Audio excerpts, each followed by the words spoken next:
Quand le rapide passe, trépasse. Cette histoire commence en réalité il y a quelques mois, en mars 2018 pour être tout à fait exact. L'aventure aura donc duré 6 mois. Je remonte le temps et je me mets dans la peau d'un auditeur interne d'une chaîne de grande épicerie.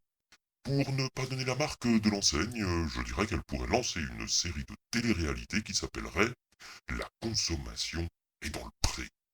Karine Le Marchand, c'est pas moi qui l'invente, se baladerait dans les rayons avec des ménagères de moins de 50 ans et leur demanderait leur préférence entre une boîte de 4 saucisses de Strasbourg et un pack sous vide de 2 saucisses de Montbéliard. Là-dessus, un homme de moins de 50 ans également arriverait avec son gros caddie et chargerait un sac de 12 kilos de choux à choucroute. C'est alors qu'ils se rendraient compte qu'ils préparent la même recette et ils se marièrent et eurent beaucoup d'enfants. Coupée, elle est bonne, ranger le matos, on file au mammouth de Joinville pour l'épisode suivant. Bref, voilà l'auditeur interne qui rencontre son commanditaire, le PDG. Ce dernier lui dit, le PDG. Écoutez, mon brave, il se trouve que j'ai ouï dire, par un manant qui traînait dans une de mes épiceries, qu'une de ses connaissances aurait entendu un de ses voisins rapporter l'avis de sa fille qui se plaignait d'une durée d'attente trop longue en caisse. Je pense que c'est un cas extrêmement isolé et que ça n'a dû se produire qu'une seule fois. Mais voyez-vous, je suis vraiment très attentif au bien-être des pigeons, pardon, je veux dire des clients, qui viennent dépenser leur oseille, pardon, décidément, je veux dire qui viennent profiter de bonnes affaires dans mes échoppes. Alors, vous voudrez bien mener un audit sur cette question, établir un rapport circonstancié et me faire quelques recommandations d'amélioration. Je vous remercie et maintenant filez, car vous avez déjà perdu du temps. Pour l'auditeur, ça commence mal. Il a besoin de clarifier la commande et donc de poser des questions. Mais le PDG ne lui en laisse pas le temps. Qu'à cela ne tienne, il le consignera dans son rapport et si le PDG n'est pas content du résultat, il ne le devra qu'à lui-même. L'auditeur décide de ses méthodes d'investigation et en l'occurrence, il fera des entretiens avec des caissiers, avec des clients et il fera des observations armées. Je vous rassure, il ne fera pas des observations en portant un gilet pare-balles et des revolvers de cow-boy. Ici, le terme armé renvoie à la fiche d'observation qu'il aura pris soin de construire en amont et sur laquelle il notera les éléments qui lui semblent indispensables. Ainsi, il pourra faire de nombreuses observations qui seront comparables puisque menées exactement de la même manière. C'est parti. Notre auditeur est sur le terrain. Il s'installe devant la ligne de caisse et commence ses observations. Avec son chronomètre, il mesure le temps d'attente entre l'arrivée dans la file d'attente et la sortie après le paiement. Premier client, 36 minutes et 23 secondes. Deuxième client, 48 minutes et 3 secondes. Troisième client, 32 minutes et 12 secondes. Quatrième client, 1 heure, 12 minutes et 5 secondes, etc. Notre auditeur observe au total 1432 clients et obtient une moyenne de temps d'attente en caisse de 58 minutes et 45 secondes. Voici une donnée factuelle à mettre dans son rapport. Mais ce n'est pas suffisant. En effet, un temps d'attente est relatif. Il lui faut donc recueillir l'avis des clients. Pour cela, il interviewe des clients et leur demande de positionner sur une échelle en 7 points leurs sentiments quant à l'attente en caisse. De 1. C'est parfait, je n'ai pas attendu longtemps. À 7. Bousin de bordel d'organisation, j'ai laissé un pan de ma vie à cette caisse. Et au milieu, d'autres valeurs comme 4. J'en peux plus, je vais craquer. Il demande la même évaluation à 2800 clients et il obtient une note moyenne de 7. C'est-à-dire que les 2800 clients ont tous répondu Bousin de bordel d'organisation, j'ai laissé un pan de ma vie à cette caisse.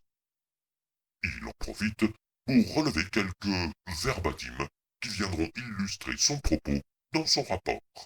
Par exemple, Papy Mougeot, de passage à Carjac. Oh, ben, mon petit gars, ça m'a rappelé les tranchées à Verdun en 14. On attend les cornets de bif que l'armée devait nous envoyer.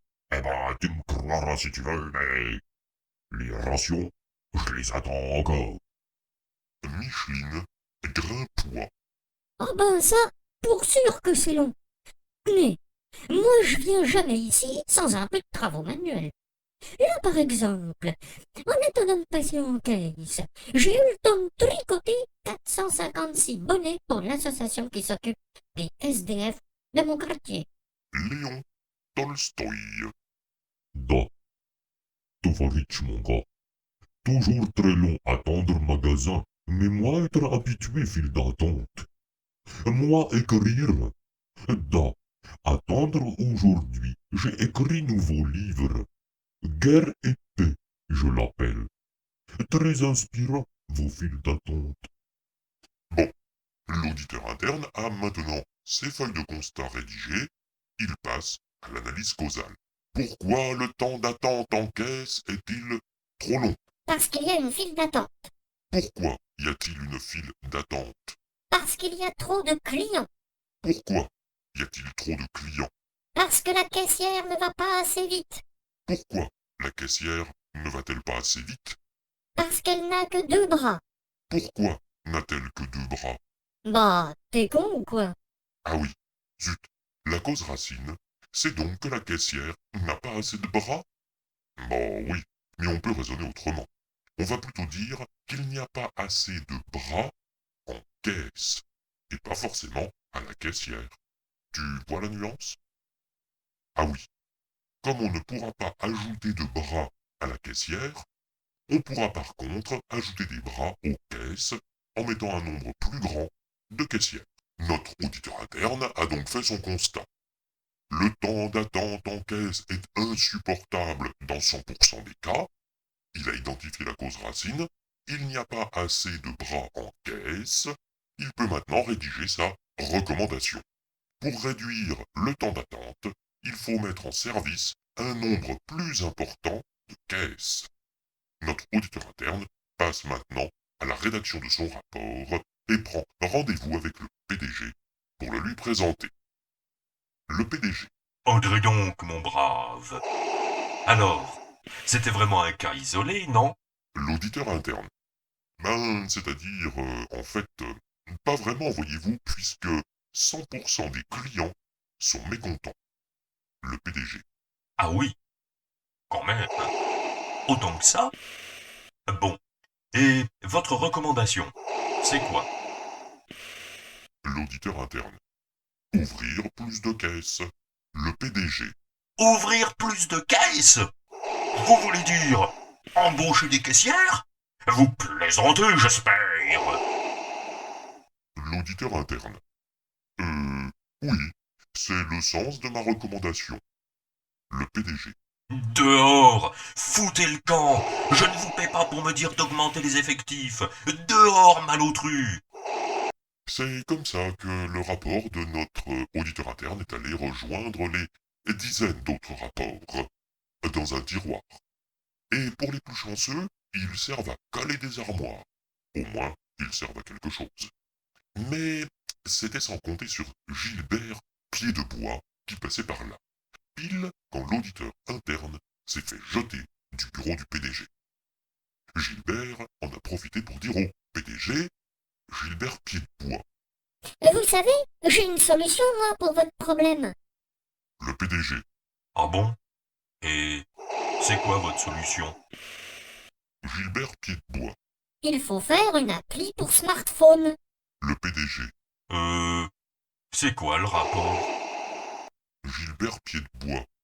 Ah ben, si à 50 ans, on n'a pas une appli smartphone, c'est qu'on a raté sa vie. Puis justement, j'ai le beau-frère qui sait faire des applis smartphone. Si vous voulez, je lui demande. Le PDG. Ah ouais? Mais je vois pas le rapport avec mon problème de caissière. Gilbert Pied-de-Bois. On s'en fout, c'est pas la question. Ah, vous n'auriez pas fait un bon start-upper, vous alors. On fait l'appli et on verra après. Vous imaginez, là, sur votre iPhone 45S, paf, le logo, dans le pré. Et juste après, votre photo qui dit Bonjour client. Hein? Quand même. Le PDG. Ouais, ok, elle me plaît votre idée. Mais n'oubliez pas quand même que ça doit réduire le temps de passage en caisse. Votre appli. Bref, Gilbert Pied-de-Bois envoie un SMS à son beau-frère et c'est parti. Le lendemain, Gilbert est chez son beauf. Il regarde son écran de tel qui affiche le logo dans le pré. Et juste après, la photo du PDG qui dit Bonjour client. en 146 langues. Ben ouais, faut être international dans le business. Et puis, on ne sait jamais, l'appli pourrait s'exporter aux quatre coins du monde. Mais Gilbert n'est pas complètement satisfait. Il trouve que l'appli tourne un peu en rond vu qu'elle ne fait rien d'autre. Mais il rigole bien quand même et fait tourner en boucle la traduction du PDG en tamoul. வாடிக்கையாளர் வணக்கம் வாடிக்கையாளர் வணக்கம் Bref, il en était là de ses considérations, cherchant avec son beauf ce qu'il pourrait ajouter à l'appli pour la rendre plus fun, quand Monique se pointa. Monique, c'est la femme de son beauf, la sœur à Gilbert, quoi. Le beauf à Gilbert. Ben, c'est à cette heure que tu rentres, Monique. Oh ouais, ça va toi qui fous rien de tes journées. J'étais chez Popol récupérer ton chômage. Eh ben, figure-toi que j'avais le ticket numéro 468. Il y en avait plus de 200 devant moi. Alors, j'ai attendu. Gilbert.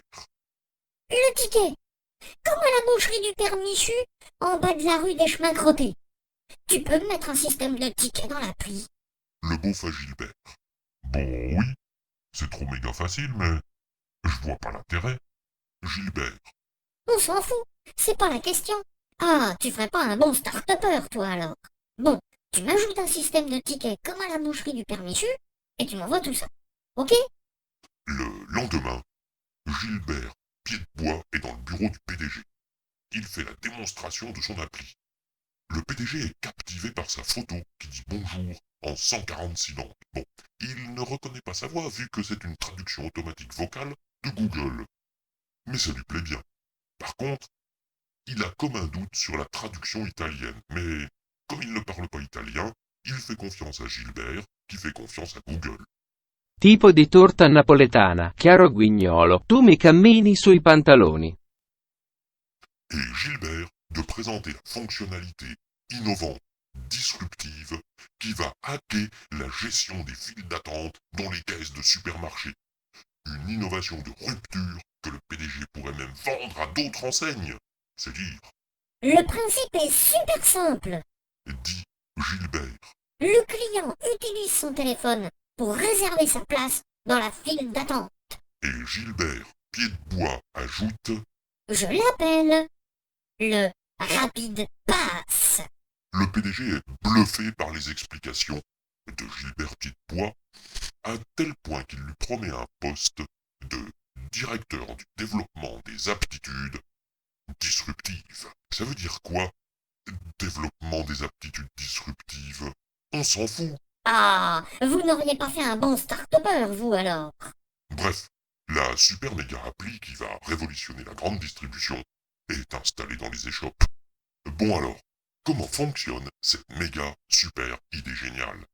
1. Tu télécharges l'appli sur ton smartphone.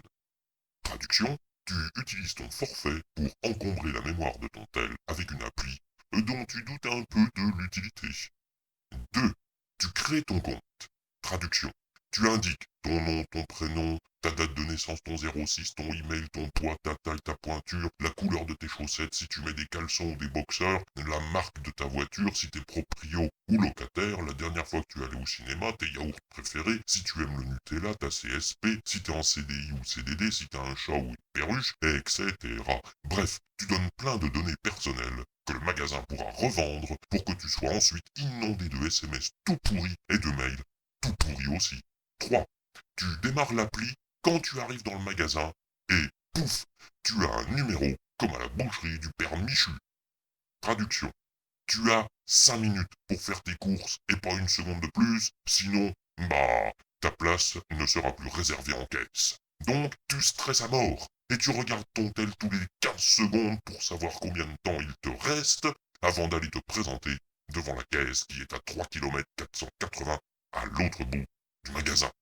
Bref, pendant 6 mois environ, j'ai vu les caissiers faire de la retape pour que l'on télécharge la fameuse appli. Mais surtout, j'ai chaque fois constaté que la caisse Rapid Pass, il n'y avait aucun client et le caissier, il textotait sur Facebook.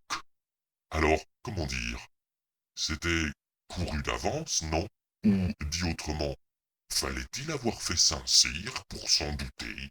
C'est quand même fabuleux que, sous prétexte d'appli smartphone, cette enseigne ait tenté de reporter sur le dos du consommateur sa propre défaillance organisationnelle. L'auditeur interne a pointé le juste problème et il propose la seule vraie solution. Ouvrir plus de caisses.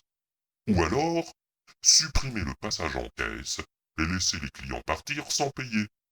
Mais là, je suis pas certain que ce soit possible.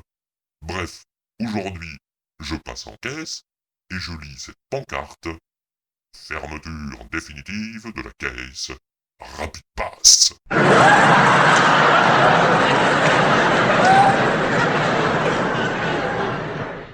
No comment. Ou plutôt si justement, car j'oubliais. L'auditeur interne continue à rédiger des rapports qui, au mieux, servent à caler les armoires. Gilbert Pied-de-Bois, quant à lui, après le fiasco de sa solution, il a été nommé directeur du développement des aptitudes disruptives. Et le PDG va le proposer pour la prochaine promotion de la Légion d'honneur.